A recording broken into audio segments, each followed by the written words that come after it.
All right, hello, and welcome back to Michael's car vlog. And today we have a bit of a fun topic for you all. I'm sure you guys all saw this coming. You've already seen the title. This is my initial thoughts of the new raymoose movie trailer, which dropped probably like 5 hours ago, and people are talking about it all over the place. Like I was checking out the comments section. It seems to be pretty well received so far, but I also saw some theories on Reddit. But I also saw a few negative Nancy's, and of course there are going to be some of those. So first of all, a lot of people have been arguing, or a criticism against this movie is how did they get the rights to raymoose, right? Obviously Universal is producing this movie, and a lot of people are actually pretty upset that they have these rights. Raymoose, obviously the people's player. A lot of people think that he should be in like public domain in terms of fair use laws, and I kind of agree, but at the same time, like good on Universal. And I hadn't been talking about it too much because when you know the behind the scenes chit chat, you're not supposed to really tell people about it, or else you aren't going to be behind the scenes for too much longer. But I heard that Raymoose was going around pitching his idea for the movie / documentary, or based on a true story, of course, to so many different studios, and nobody, and I mean nobody, bought it out. He went to Disney, and Disney's like, look, Raymoose, and that was it. Which I think is really unfortunate for Disney. Disney's going to be kicking themselves. I guarantee you that this movie will be so out of the park, okay? I can't even begin to describe the level that this movie is going to be on. And for starters, let's just talk about the cast. So I've got to be honest, the budget for this film is looking pretty nice. Given the fact that they're spending about $500 million on this movie. You don't need a lot of special effects. Like, after all, this is the Raymoose movie. But so they had a really high budget, and so that means that they can get some like big names. I'm talking, well, one, they got Raymoose. Raymoose is like, it's a part of the deal, him signing off to Universal, of course. Like, it's not gonna not be in his own movie, like, you know, in SpongeBob, Mermaid Man, Barnacle Boy movie without Mermaid Man, Barnacle Boy. It's ridiculous, and that wouldn't be a successful movie if Raymoose wasn't in it. But he is, you know. This isn't no Bohemian Rhapsody. Raymoose is in it. But the cast is looking phenomenal. You have Bagel Boy, you have Jared Quinn, and not only do you have Jared Quinn, you have Jared Quinn after he's lost all of his weight. So that was a problem. And Ray sat down with Jared, and he's like, hey man, I really want this to be as accurate as possible. Do you think you could gain, like, I don't know, like another 100 pounds back? And Jared was already on it, you know. He was talking to Raymoose, and like he started this diet, and it mainly consisted of dabs and like no real food. So that's how he's losing so much goddamn weight. But he says that he'll go back to like ordering out every night. And one of the reasons why he can do this is because the movie is so well funded. Some people are complaining about the casting choice for Waddy Jr. And along with that, like, I can respect that. They didn't do a good job, and they probably should have offered Waddy more money, because they think that Waddy served such an important part in Ray's journey to becoming like one of the best IGLs that not only NA has seen, but the whole entire scene in general. So that's truly incredible.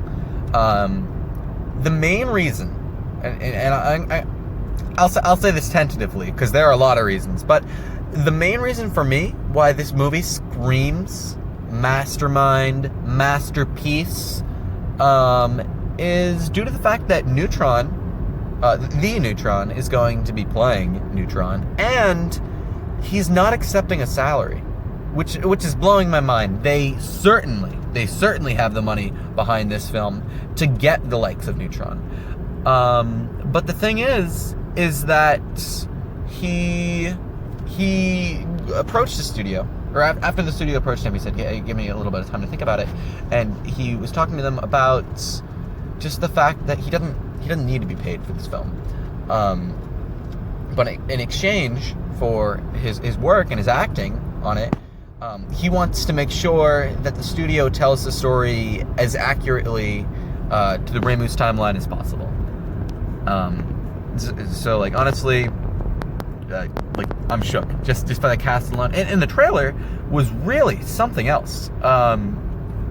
His soundtrack was kind of bittersweet. There was quite a bit of juxtaposition between the action on screen and kind of like that Slice type of music that they were playing in the background. I think that was Slice. It might have been Schism. I'm not 100% sure. I'm not all over that, but I will be all over that. I actually was going to do a video just on the score of the Raymoose movie and its trailer as well. But I don't have enough. Since the trailer just came out, I want to ride this wave. Like, I'm not gonna lie to you, I do want to get views. But if you subscribe, you'll see that video soon. Just a little shameless plug right there. Terribly sorry about that. My phone actually ran out of storage space. Looks like Daddy's got to get a new Samsung. Am I right, fellas? But it did actually. I can't drive with that on. That's dangerous. Almost as dangerous as driving while vlogging about this trailer that I'm really excited about. But another aspect that I think is really important to bring up is just the whole entire idea of Raymoose's legacy and what this movie will do to it, what it will bring to it, or if it will tarnish it. And you have a lot of fans, a lot of critics too, saying that, like, what is Raymoose doing with this movie? He doesn't really deserve it. He's not in his peak form. He's not retired. You know, like what is this movie even about? Who is this movie even for? Like, is it just for Raymoose? And to that, I think that's kind of like a silly criticism. To be completely honest, sure, Raymoose, he isn't in his peak form, but I think where he is right now, it's a little divot, and he's up there with the likes of Neutron. He's in the movie. Bagel Boy, of course, he's in the movie. He's like Raymoose's best friend. But nobody, and I mean nobody, would be saying that if they were getting their own movies. And granted, they are retired, so the situation is a little bit different. But I think that this will solidify Ray as one of those legendary players that you'll be looking at even beyond this version of the game. People will be talking about this guy for a long time. He was innovative as hell, you know, especially in his style of IG. Like, nobody did that. Nobody did that. Absolutely zero, you know. And the other thing that can be argued about Raymoose's legacy is that maybe Raymoose doesn't know how good he really is, or how bad he really is, you know. And to that I raise you this, ask any of his teammates, ask anybody in the scene. They'll tell you that he's such a humble and respectful guy, and he never oversteps his bounds. He knows how good he is. I can't think of any. Right? No, I actually can't think of one. Katowice, big man in the big Poland, or small man who couldn't drink in his home country, so he got a little tipsy, and then that's a different story. But in general, like, this is a really well-respected player. And this movie should just do everything for him, I think. Some people are actually concerned with how this is going to affect his play. It's a pretty rigorous film schedule, from what I've heard. They want to get this movie out by like Christmas, was it Christmas? Yes, it was Christmas. Yeah, I couldn't remember if it was Christmas or Thanksgiving, of course. The holiday season, nonetheless. And like they're announcing it now. Like it's May, you know. What are you supposed to? And I know that it's not like heavy editing, but like it's not like Raymoose's story is so one-dimensional. Like there are so many aspects that they have to try to capture with this one if they want to do it justice. Just that's Neutron. But yeah, I guess those are my most important thoughts on the matter. Words can't describe how excited I am for this movie. I'll probably see it opening weekend like twice. Yeah, I think that's about all I got for today. I just want to thank my list of Patreons real quick. First of all, we always have Sue Kluber. I know her well. She's lovely. And that's my only Patron.